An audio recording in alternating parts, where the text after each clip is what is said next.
우리 바로 앞단락에서 중풍병자에게 주님이 말씀하셨죠. 내 죄가 사함을 받았느니라 말씀하셨는데요. 오늘은 죄인에 관한 내용이 이어서 나옵니다. 마태라는 사람은 누가복음에는 레위라는 이름으로 나오는데, 레위와 마태는 한 사람인데 두 개의 이름을 갖고 있습니다.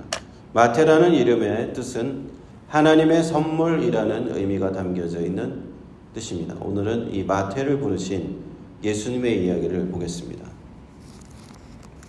9절을 보면 예수께서 거기서 떠나 지나가시다가 마테라 하는 사람이 세관에 앉은 것을 보시고 이르시되 나를 쫓으라 하시니 일어나 쫓으니라. 예수님께서 가버나움으로 다시 돌아오신 후에 길을 지나가시던 중이었습니다. 근데 세관에 앉은 마태를 만나게 됩니다. 우리 지금 마태복음을 읽고 있잖아요.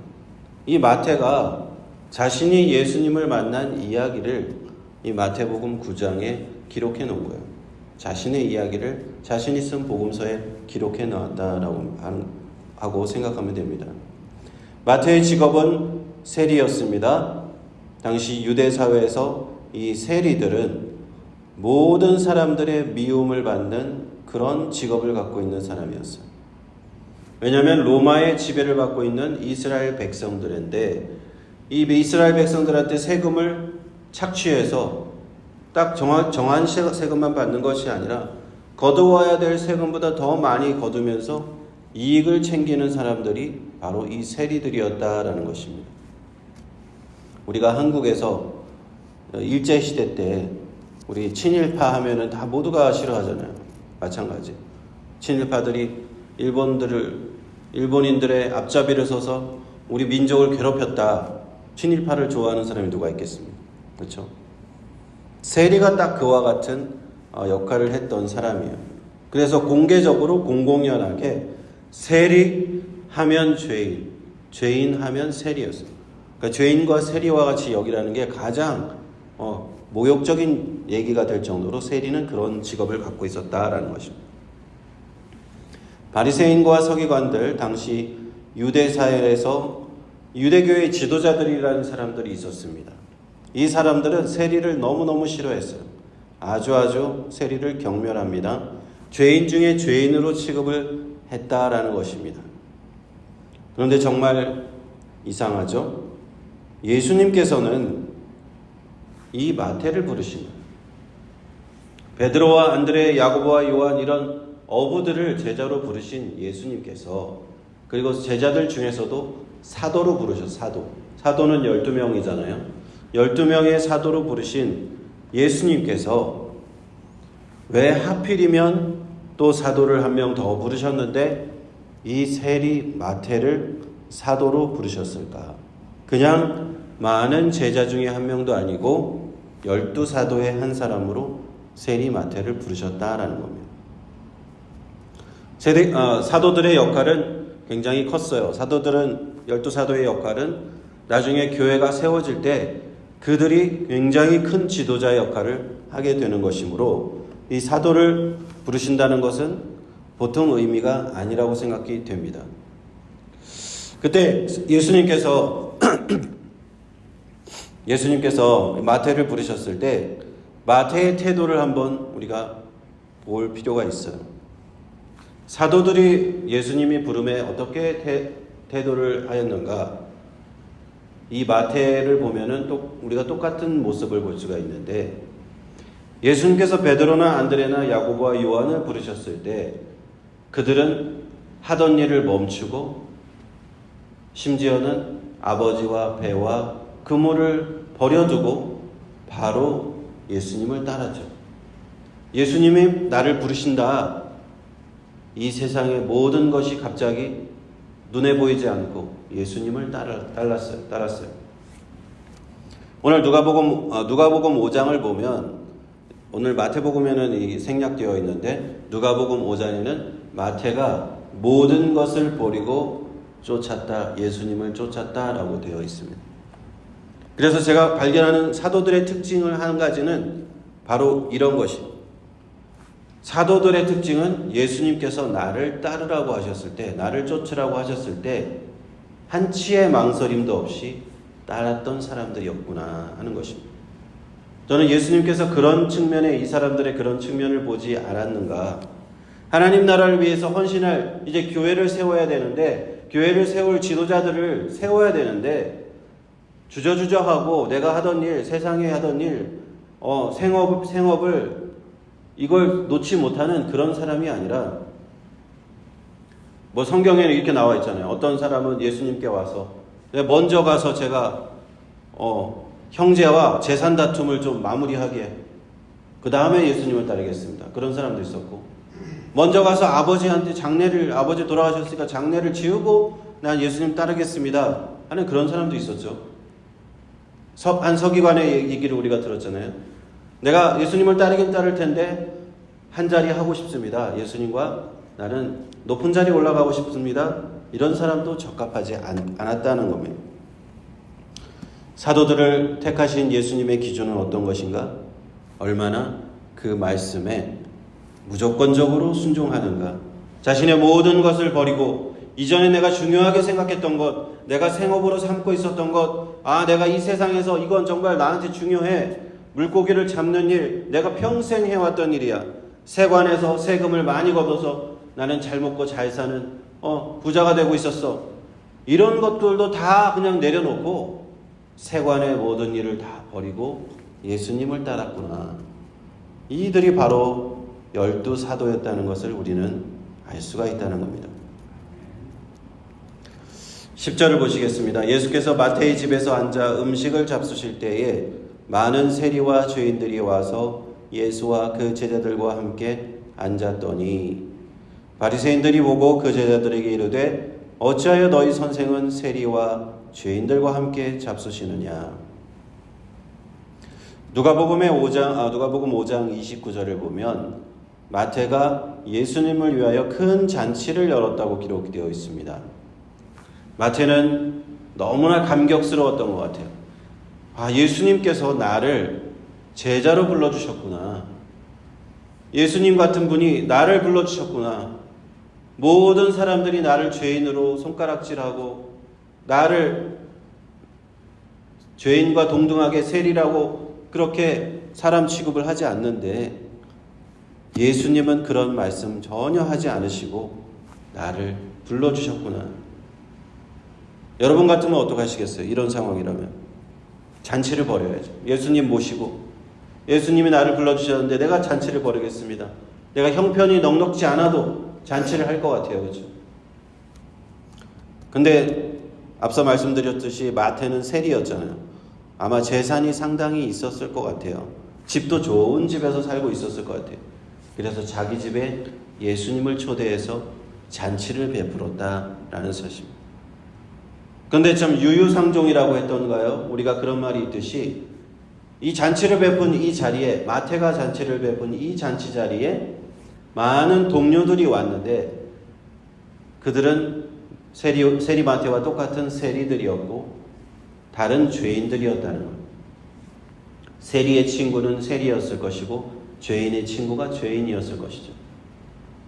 바리새인들은 이들과 전혀 어울릴 생각을 하지 않았습니다. 사두개인들, 서기관들은 자칭 자신은 하나님의 율법에 의롭다함을 받은 사람들이라고 스스로 나는 의롭다 하기 때문에 절대로 이런 죄인들과 어울리지 않는 것이 바리새인들의 이 서기관들의 특징이에요.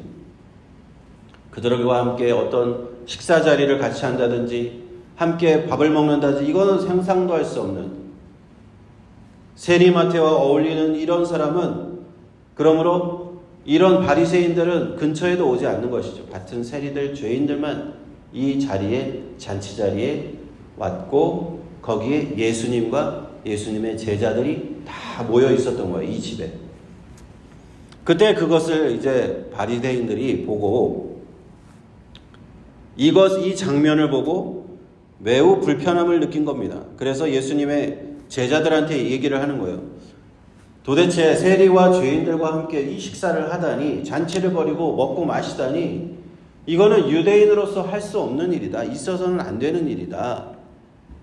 그러면서 하는 말이 어찌하여 너희 선생은, 선생이란 말이 또 나오죠. 디다스칼로스입니다. 헬라어로. 세리와 죄인들과 함께 잡수느냐 하면서 제자들을 향해서 비난의 말을 쏟아내는 겁니다.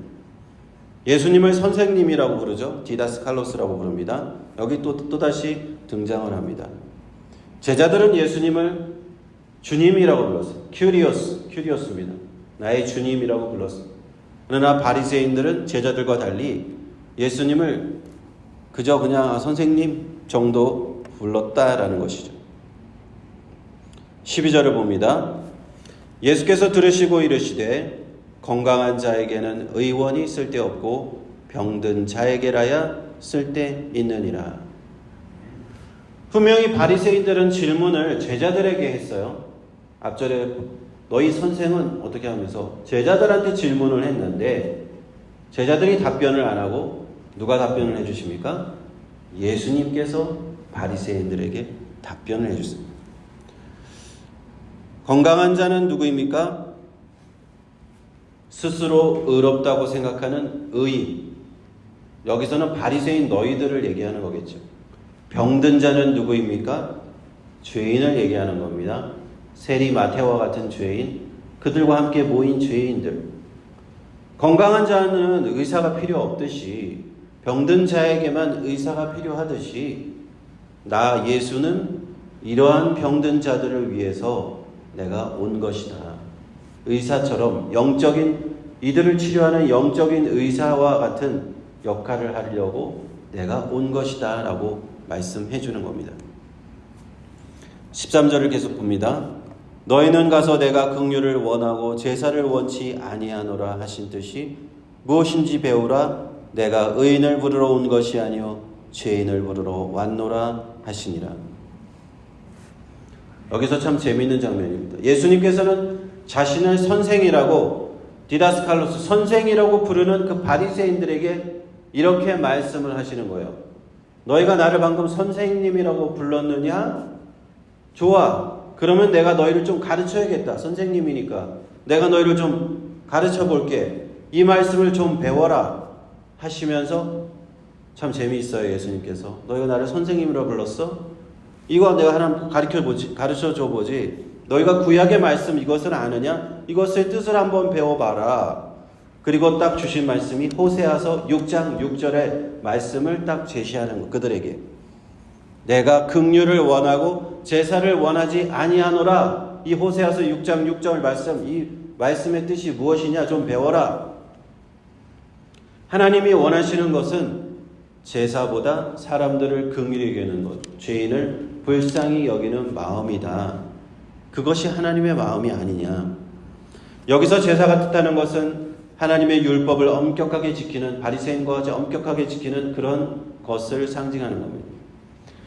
그러나 하나님의 본래의 마음은 죄인일지라도 그들을 불쌍히 여기시는 것, 그들을 죄인이라고 멀리하고 그들을 배척하고 그들과 함께 식사도 하지 아니하고 그들을 그냥 내버려두고 멸망받도록 놔두는 것이 아니라 하나님은 자비롭고 은혜로우셔서 그 죄인들을 품으시고 죄인들을 회개케 하시고 구원하시는 것이 본래 하나님의 마음이시라는 사실입니다. 그러므로 주님은 내가 의인을 부르러 온 것이 아니요 죄인을 부르러 왔다라는 것입니다. 하나님의 본래의 뜻, 죄인을 긍휼히 여기시고 죄를 사하여 주시고 그들을 구원하시는 것, 이것이 예수님께서 오신 목적이라는 거예요. 너희들이 의인이라고 하는 너희들이 나를 받아들이지 않지만 이 죄인들은 예수님을 영접하지 않느냐. 하나님의 이 사랑, 하나님의 긍휼하심이, 하나님의 이 사랑이 이 죄인들에게 나타난 것이 예수 그리스도의 오신 목적이라는 것 뜻입니다. 이 말씀을 통하여 우리는 깨달아 알게 됩니다. 어찌하여 예수님께서 세리마태, 죄인으로 손가락질 받던 그 세리마태를 12사도의 한 사람으로 부르셨는가 하는 그 이유를 맞으죠. 예수님께서는 이 세리마태를 12제자 가운데 하나로 부르심으로써 주님의 사랑이 얼마나 크고 넓은지를 보여주셨습니다. 주님의 제자가 되는 데는 사회적으로 지탄받는 그런 죄인이라는 세리라는 그 직업이 아무런 장애가 되지 않았어요. 바리새인들은 그들을 손가락질하고 지적질하고 그들을 낙인 찍고 주홍 글씨를 새기고 그들을 따돌리고 했다면 예수님은 그렇게 하지 않으셨습니다. 죄인들을 불쌍히 보시고 이들은 병든 자들이다. 영적으로 병든 자들이다. 내가 이들을 치료하러 왔다. 나는 영적인 의사다. 라고 말씀하는 겁니다. 그리고 그들의 죄를 사하여 주시고 중풍병자의 죄를 사하여 주신 그 예수님께서 죄를 용서해 주시고 죄인을 회개시키시고 그들의 삶을 변화시키시는 것이 주님의 하시는 일이었어요. 한때는 죄인이었으나 한때는 손가락 받는 세리였으나 이제는 그들을 제자로 부르시고 12사도의 한 사람인 높은 하나님의 교회의 지도자로 부르시고 그들의 삶은 이제 놀랍도록 변화되기 시작하는 거예요. 세리마태가 예수님을 따르고 나서 얼마나 그 삶이 변했겠어요. 세리의 그 모든 일들은 다 뒤로 하고 이전의 삶은 다 버리고 하나님의 놀라운 사도로서의 역할을 감당하는 겁니다. 그러므로 우리 기독교는요, 사람이 변화되는 종교예요. 예수님을 진짜 만나면 변화되게 되어 있어요. 죄인이 변화되어 하나님 나라의 의인이 되는 것. 죄인이 변화되어 예수님의 제자로서의 그 삶을 살아가는 것. 예수님을 닮은 사람으로 그 삶을 살아가는 것. 이것이 기독교입니다. 그러므로 이 얼마나 감사하고 감격적인 은혜입니까? 나 같은 죄인 살리시고 하나님 나라 의인 만들어 주시니 얼마나 감사합니다. 우리가 세리마태처럼 잔치라도 벌일 수 있으면 좋겠어요. 그리고 세리마태가 그랬던 것처럼 세상 모든 일보다 내가 예수님 따르는 일을 나한테 가장 중요한 일이지 내가 최우선적으로 해야지 하면서 순종하면서 우리는 하나님 나라의 새 일꾼으로 하루하루 변화되는 삶을 살아가야 될 줄로 믿습니다. 할렐루야. 기도하겠습니다.